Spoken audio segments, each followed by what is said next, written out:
Mtazamaji, hii ni Amasha Online TV. Kama unaungana nasi, usisite kusubscribe, kulike, lakini pia kutolea maoni hiki ambacho nimekuwekea hewani. Mimi ni Maretini Mhina. Baadhi ya wananchi wa kijiji cha Kwemasimba, halmashauri ya wilaya ya Korogwe, mkoani Tanga, wametumia fursa ya kushiriki katika mikutano ya diwani wao wa kata ya Bugiri kuwasilisha changamoto mbalimbali zinazowakabili katika maeneo yao. Wakiwa katika viwanja vya shule ya msingi Kwemasimba Agosti 6, 2026, wananchi hao wameonesha kukerwa na changamoto kuu mbili, ya kwanza ikihusu huduma za kiafya, na hapa inamnyanyua Bi Joyce Bernardi na Bwana Andrew Kibwana. Mimi kero yangu ni kuhusu hapa kijijini kwetu. Ninataka diwani aongee na wakubwa wake tupate daktari atakaye kaa hapa kijijini kwetu kama nesi, kwa sababu hapa sisi hatuna daktari. Nanielewa Kama kahoma kadogo tu unatakiwa uende Magunga, hata kama ni usiku hivi ni kweli. Sasa mimi nataka diwani aongee na wakubwa wake tupate nesi mmoja hapa, tutamlipa. Unanielewa Kila uongozi ambao tumechagua ulikuwa unatuahidi kwamba zahanati itajengwa, lakini tunashangaa mpaka leo hii, mpaka ilipofikia pale ni nguvu za wananchi. Hatujaona kwamba labda kuna nguvu yote ambayo imetoka zaidi kwa kwenye serikali. Akitolea ufafanuzi kero hizo za wananchi, diwani wa kata ya Bugiri Ramadhani Mandia almaarufu Revo amesema, kwa hiyo mimi niombe serikali ya kijiji, tunaweza tusiwe na engo hiyo kubwa, lakini kama tukipata sehemu kwa ajili ya kama sehemu ambayo watu wanaweza wakapata dana huduma za awali hizi kama ilivyo kwenye mifumo maduka ya madawa, lakini angalau sehemu ambayo inaweza ikakidhi baadhi ya vigezo, tuna uwezo wa kuomba na akapatikana mtu wa kutoa huduma wakati masuala ya ujenzi yakiendelea. Lakini kwa mujibu wa sheria zetu, ardhi hii iko chini ya serikali ya kijiji, na wao ndio wasimamiaji wa huduma zote za kijamii.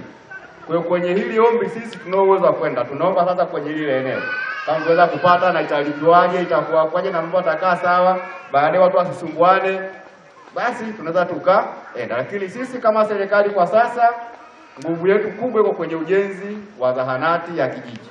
Mjumbe amesema mpaka hapo ilipofika ni michango ya wananchi tu, lakini kwenye taarifa ya serikali ya kijiji nilisomea kwamba mlipokea mifuko 100 ya simenti kutoka kwenye mfuko wa jimbo, lakini sasa hivi pia nafikiri mnabeba tofali pale kuzipeleka kwenye zahanati.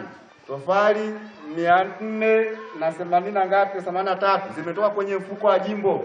Mbunge wenu Mheshimiwa Timotheo Mzava kwa diwani wenu kwenda kumuomba, tumepata kianzio cha tofali hizo. Kwa hiyo ni serikali hiyo inashiriki. Kwa si kweli kwamba tangia ujenzi wa zahanati umeanza ni michango ya wananchi tu. Mbali na changamoto hiyo ya huduma za kiafya, wananchi wa kijiji cha Kwemasimba wanaamini hakuna maendeleo yoyote wanaweza kupata bila ya uwepo wa miundombinu rafiki ya barabara. Mimi naitwa Rose Marahio. Kero yangu mimi ni kuhusu barabara. Yaani maofisa wamezungumza yote, mifugo, sijui kilimo, sijui elimu, lakini vyote hivyo vinataka barabara. Kilimo ni mizigo ya kubeba vichwani. Hivi kweli tutabeba mpaka tufe? Hatuna barabara. Tafadhali tunaomba, wanawake tunaumia kwa mizigo, tunateseka. Yaani mtu unabeba mzigo wa kilo 25 hapa mpaka Manungu. Tuhurumieni sasa, tumechoka. Kwa majina yangu naitwa Charles Bernard Maua. Mimi nataka nizungumzie tu kuhusu ni msitizo kuhusu barabara. Barabara hapa Mbalambo kuanzia awamu ya kwanza mpaka hii awamu ya 6 ya rais wetu. Barabara yetu hii ilichimbwa na wananchi. Hakuna hata siku moja tukapata msaada wote ule kwamba barabara ipanuliwe au barabara iwekewe mitaro au ifanyiwe kifusi na nini, hamna. Sasa kama tunatafuta maendeleo bila barabara, haya maendeleo yatapatikana wapi bila barabara? Lakini ukizunguka vijiji vyote vya jirani, vyote vina barabara nzuri, Bugiri, Lutindi, si wapi, kote kuna barabara nzuri, isipokuwa kwa Masimba tu.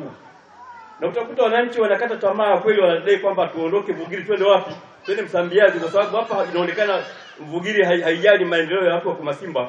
Viongozi wetu ambao wamepita wote, hakuna hata mmoja ambaye ameshaleta kifusi hapa kwamba tuweke kifusi kwenye barabara au tupanue barabara au tufanye, hakuna.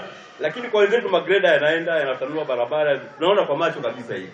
Akitolea majibu kilio hiki cha wananchi, diwani wa kata ya Bugiri Ramadhani Mandia amesema ujenzi uliokamilika wa daraja la uhakika linalounganisha kitongoji cha Antakaye, Mbalamu, Kwemasimba pamoja na kijiji cha Oldiambangulu ni hatua iliyochukuliwa na serikali kuelekea matengenezo ya barabara wanayoilalamikia. Ila tunaishukuru sana serikali ya Mama Samia Suluhu Hassan.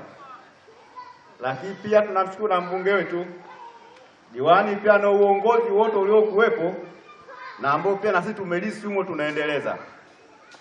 Nafikiri kwenye milima hii sisi ndio tuna daraja bora na zuri la mawe limejengwa pale, sote tumeliona.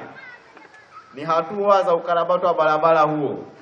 Lakini pia kwenye mazungumzo yetu ya juzi tukiwa na watu wa TARURA, engo nyingine nayo kuja ni ya kutupandishia kilomita 1 kupanda juu tena, wakati tunaendelea kujadiliana kuendelea kujenga mbele. Nataka niwahakikishieni barabara tutachimbwa.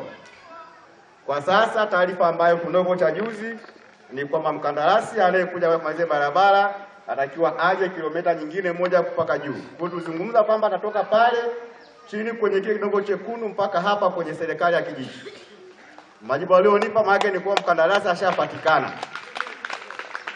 Ifahamike kuwa mikutano hii ni sehemu ya ziara ya diwani wa kata ya Bugiri Ramadhani Mandia, ikiwa na lengo la kusikiliza kero za wananchi, kukagua utekelezaji wa miradi ya maendeleo na hata shughuli na maamuzi ya serikali katika ngazi za vijiji.